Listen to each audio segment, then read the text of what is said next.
শুধুমাত্র নির্বাচন ও চেহারা পরিবর্তনের জন্য মানুষ রাস্তায় নামেনি। তাসনিম জারা। জাতীয় নাগরিক পার্টির এনসিপির যুগ্ম সদস্য সচিব ডক্টর তাসনিম জারা বলেছেন, শুধুমাত্র নির্বাচন ও ক্ষমতার চেহারা পরিবর্তনের জন্য মানুষ রাস্তায় নামেনি। মানুষ রাস্তায় নামছেন দেশটা যাতে বদলায়। মানুষ রাস্তায় নামছেন আমাদের এই পুরাতন ও ভাঙাচোরা ব্যবস্থা যাতে জোড়া লাগে, যাতে সবার অধিকার সংরক্ষিত থাকে।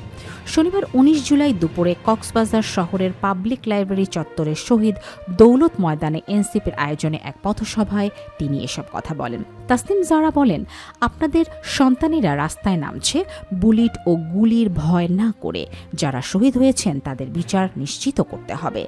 তাদের বিচার নিশ্চিত না করার আগ পর্যন্ত আমরা থামব না। এই বাংলার মাটিতে যে পুলিশ বাহিনী আমাদের গুলি করেছে, গুম করেছে, তাদের সংস্কার হতেই হবে এবং যারা এই অপরাধ করেছে তাদের বিচার হতে হবে। তিনি বলেন, আমরা এমন রাজনীতি করতে চাই না যেখানে মানুষের কথা বলতে পারবো না। আমরা এমন রাজনীতি করতে চাই যেখানে আপনাদের কথা আমাদের মুখ থেকে বের হয়। আমাদের রাজনীতি যাতে আপনাদের রাজনীতি হয়।